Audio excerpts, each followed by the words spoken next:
previous video, we have seen about the facts of poisoning and the causes for deaths. Even poisoning plays a significant position in death. And also we came across with various definitions of toxicology. In this video, I try to conclude the poison effect and what are the definition of clinical toxicology and also the scope of clinical toxicology. After having some general basic idea about the subject, like why the subject got introduced, then what is the significance of this clinical toxicology and where the knowledge of this clinical toxicology helps for a practicing pharmacist. As the pharmacist deals with a drug, as the relationship between drug and poison have been told, that is a quantitative aspect. The poison in some dose it may show a benefit effect, not all the poison, but many of the substances in higher dose they may act as poison. Let us see the quantitative aspect. Any substance being harmful at some dose but at the same time being without harmful effect at some lower dose. Anything in excess may act as a poison. So what difference we can find between a poison and a drug? That is the benefit versus harmful effect. Two limits we can set of a substance, that is the benefit and the harmful.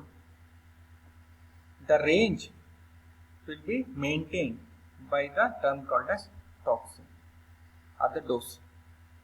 Higher dose it will act as a toxin, lower dose it may show some benefit effect. This may be the quantitative related aspect one. Then one more, it may be the duration. Sometimes the poison effect might be shown immediately, like acute effect we are going to observe. Sometimes it may cause lethality also, or some substances for prolonged time if got administered into a body, so it may start showing the response.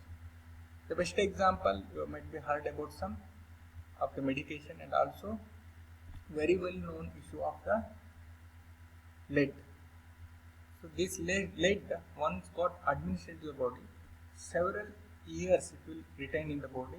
As a cumulative, it will keep on rising in the concentration. As we are known, like the T half of the lead is too high, it's of 10 years. As a cumulative, it may start show its action only for longer time. So it may cause some damage of various organ systems, like nephrotoxicity may be observed in a long-term concern.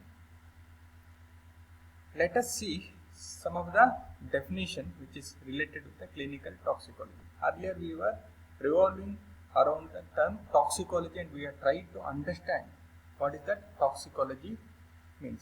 Let us see the modern definition of clinical toxicology as well as the traditional definition. As clinical toxicology is a branch of toxicology, let us see the traditional definition. This is a discipline within toxicology concerned with the toxic effect of agents whose intended is to treat, ameliorate, modify or prevent disease states, or also includes the effect of drug which at one time were intended to be used.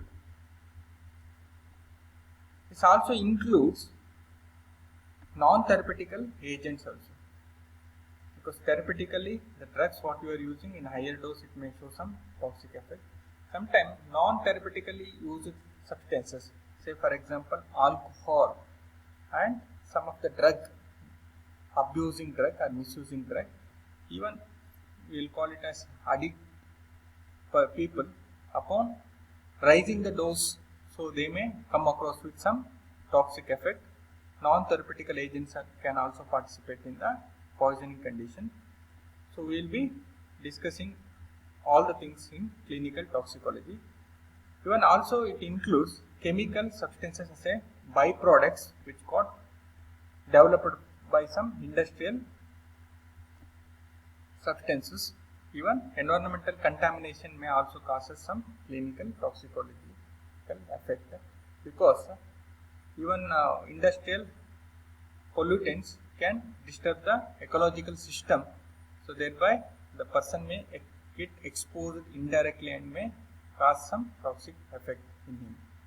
So that includes with the clinical toxicology.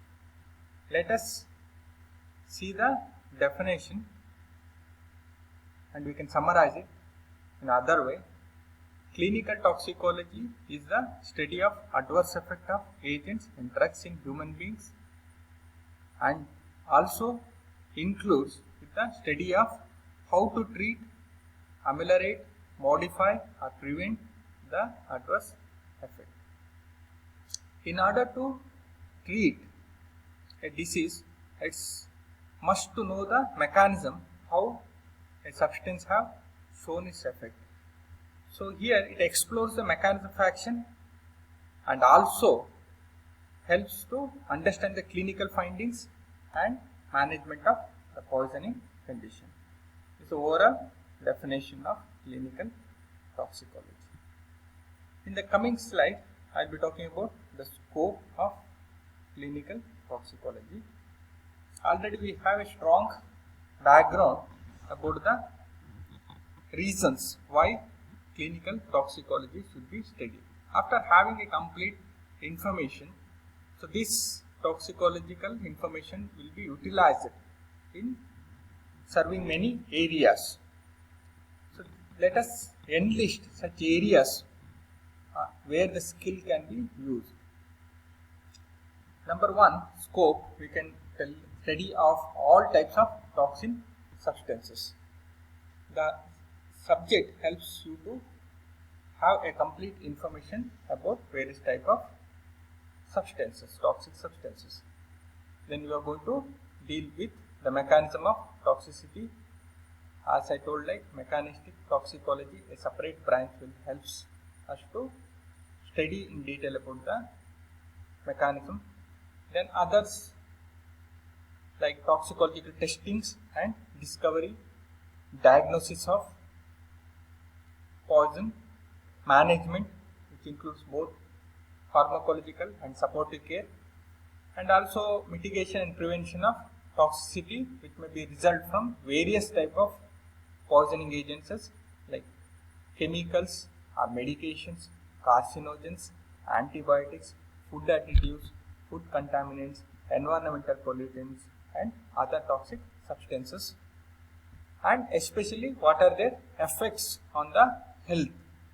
So these subjects helps you to gain knowledge in certain areas, and also includes updating the latest developments around the world which are coming across with various disciplines, because having a complete knowledge of treatment helps you in the management of the poisoning. That too, updated information is very much essential in managing various diseases. Let us try to enlist various disciplines where the scope of this clinical toxicology would be observed. Just I will be enlisting various areas or disciplines where this clinical toxicological information may serve you. One, it may be aging, biology and geriatrics, applied toxicology, aquatic toxicology, biomarkers of toxicology, biomedical toxicology, carcinogenicity, chemical and metal toxicology, chemical toxicology, componental toxicology, cutaneous toxicology, cytotoxicity, drug overdose, drug reactions, drug toxicity, endocrine toxicology, environmental toxicology, enzyme inhibition, experimental toxicology, food toxicology, forensic toxicology, genetic toxicology, hematopoietic toxicology, hepatic or gastrointestinal toxicology, immunotoxicology, inhalational toxicology, insect toxins, microbial toxins, molecular toxicology, mycotoxins, nanotoxicology, nephrotoxicology, neurotoxicology, ocular toxicology, occupational toxicology, pediatric toxicology, ototoxicity, pesticide toxicology, plant and animal toxins and poisonous affect public health. When seeing your subject, many of the aspects have been covered in the syllabus, so that will be discussed in the coming class in detail. So here whatever the areas I enlisted, in that areas oftenly we will be coming across with poisonous effect. So the subject provides a big provision of gaining knowledge and simultaneously utilizing that knowledge in management of various poisoning aspects. In the next video, I will be discussing about the supportive care techniques and also the general principle involved in the management of poisoning. Till that, any information is required to discuss in general, we can ask and it can be discussed in the next session. Thank you.